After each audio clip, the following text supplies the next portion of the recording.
So now let's get into Tony Khan.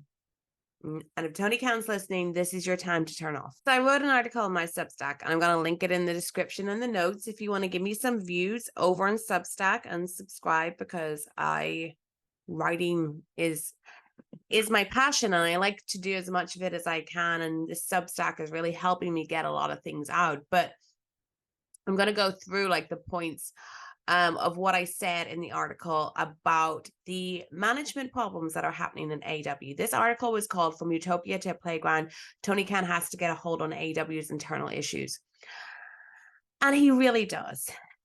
This is another issue in a long line of things. So when AEW was formed, we had the executive vice presidents. We had Cody Rhodes, The Departed, the Young Bucks and Kenny Omega. And then Tony Khan was kind of the guy behind the scenes initially, the money man.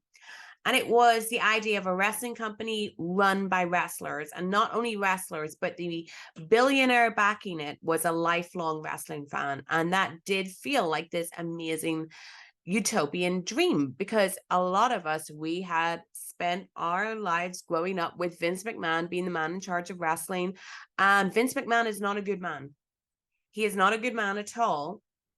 But even putting all that stuff aside, he wasn't doing the best job creatively. And he was turning a lot of fans off or on to other things like the indie scene, Ring of Honor, New Japan Pro Wrestling.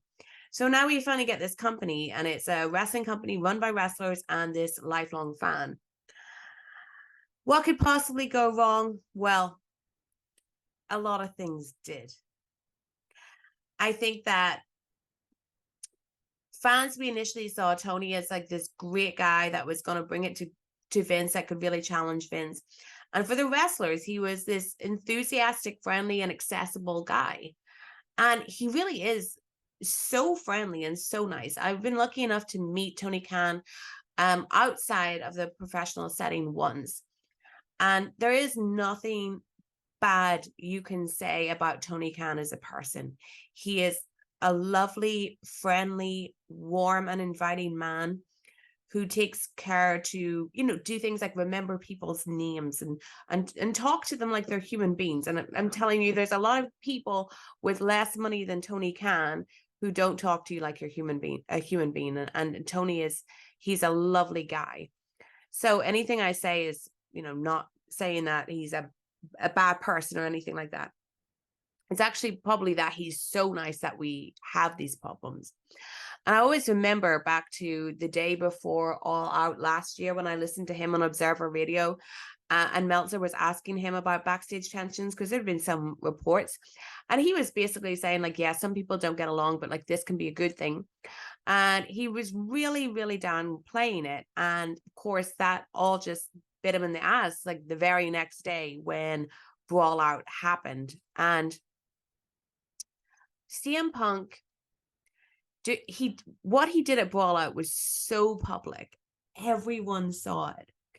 And then it pushed us into this period, both like the media and fans, of like darkness from the company, because we've still never found out exactly what happened, and we never will. We can read all the reports that are out there, but no one's ever confirmed what's happened, and they won't talk about it. And then for so long, Punk's status with the company, we were left completely in the dark with that. And everyone was speculating until he was finally confirmed as returning. And there's still so many unanswered questions from the night of Brawl Out and the aftermath of it. And I always say that the people I have the least questions about are Punk and the Elite. When it comes to CM Punk and the Elite, I know what their role is. I know as much as I can of what happened.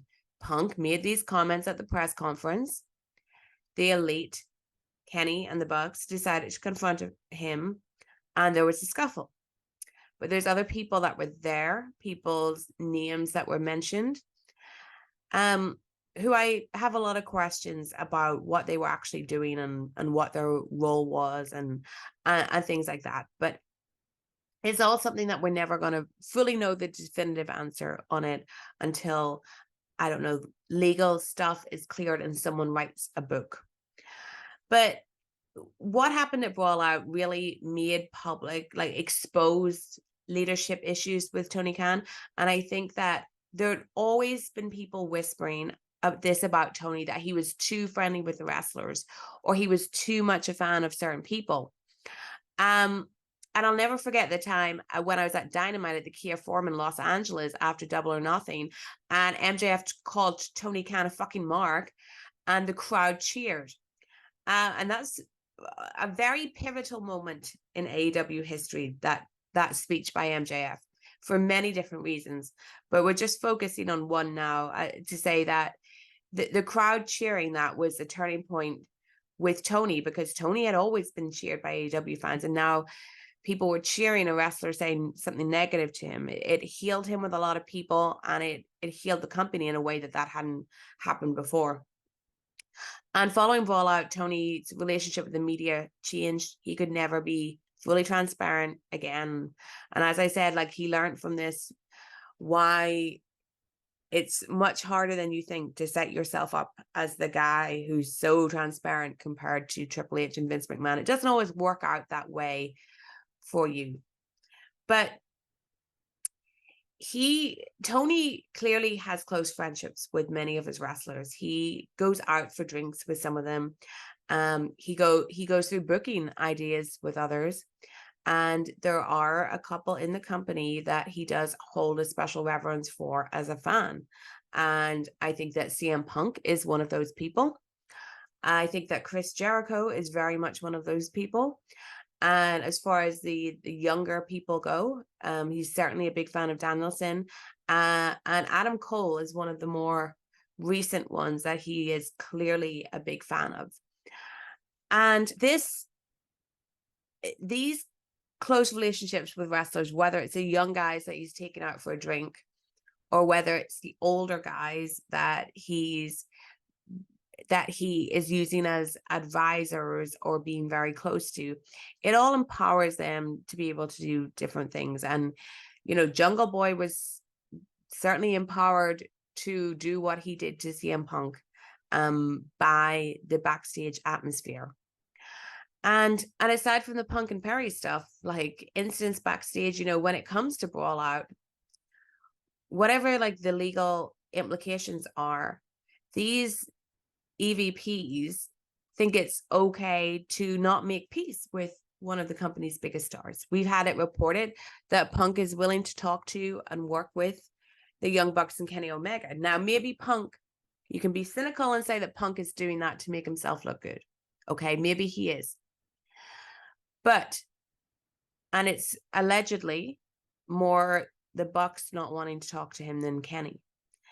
But these people are EVPs, and they won't talk to the highest paid guy in the company. Or maybe he's the second highest. But at least the highest. They won't do that. And they had a huge role in Brawl Out. Like, Punk may have said this stuff. They went to his locker room. They thought that was a good idea. And then they re-signed the other month, and they keep their EVP titles. These 3 guys who are on paper executives aren't talking to the company's biggest star. That's wild. And Tony's unable to compel them to do that. And that doesn't look good on Tony. It really, really doesn't. And I don't think them having the EVP status looks good on Tony either. I tried to ask him in a media call before All In to define the roles of the EVPs when you compare them to Punk, that's working on Collision, Jericho, that seems to be doing everything. What are the EVP's roles in comparison to these men that don't have titles? And he really wasn't able to define them. And that's not good. There's all the guys taking unplanned shots at each other in promos. There's all cryptic tweets, stuff like that. There's been incidents with like Andrade, Sammy Guevara, Eddie Kingston, even the Thunder Rosa stuff, Miro, all getting out in recent months. And I think that there's a huge imbalance of power too when it comes to these wrestlers that are favored by Khan. And I think when it comes to the ex-WWE guys, they are enjoying a level of influence that they couldn't have dreamed of under Vince McMahon, a closeness that they couldn't have dreamed of with Vince taking on their ideas. They would no. But with Tony, they have such access to him. And I think that his closeness and admiration for some of these wrestlers leads to other problems. I think that while we have people who think that Punk takes liberties because he mentioned stuff about Hangman in a promo, because he had this altercation with Jack Perry. Okay, CM Punk's doing that. But there's other guys that definitely act like they have complete invincibility because they're now in AEW, and this extends to more than wrestler politicking. There's guys who really do use their power and influence in a very negative way inside and outside the ring, but I'm more talking about outside stuff, and they just don't fear repercussions, and they know they can get away with anything because they're in AEW. You might be like, should you be doing this? And you're like, here, I don't care, because nothing can happen to me, because that's the environment.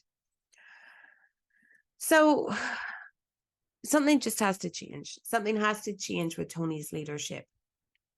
I think he does need to learn how to delegate. He does way too much. Fulham, Jags, AEW.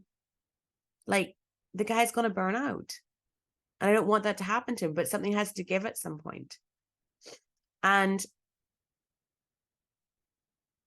for Tony, like, All In was such an incredible success, but he has to be able to sustain that. And for me, like, speaking as someone that covers AEW, but speaking more as a fan, my fandom, we'll remove the fact that I cover AEW. Just my fandom for AEW changed the first time I went to a live an AEW pay-per-view. That was Full Gear 2021. My fandom changed. I'd spent so much time at home watching AEW during the pandemic. And this was around the time like that not much stuff was getting out about what AEW was really like. And when I got to Minnesota, and then I went to Chicago afterwards, I got like way more up close to AEW than I could dream of being than I was, just sitting at home on my sofa watching it. And it changed my perception of the company so much. It really did. I had like such rose-tinted glasses, and they were just yanked off me like in that weekend. And I still love AEW. It's so important to me. I think that's why I just find some of this stuff like upsetting. Like, it actually makes me angry. I'm going like, you've built something so brilliant. Like, don't let it be ruined by this other stuff, please. AEW is never going to be ruined by the wrestling product. The wrestling product is always going to be amazing. Tony Khan has assembled the best roster of wrestlers of all time, in my opinion. But let's get a handle on this other stuff. Tony needs to decide whether he wants to be a friend or a boss. Now, you can be both, but he needs to find more of a middle ground. Because at the end of the day, Jack Perry shouldn't think, I can do that to CM Punk and get away with it. He shouldn't be thinking that. That was a lot. That was a lot.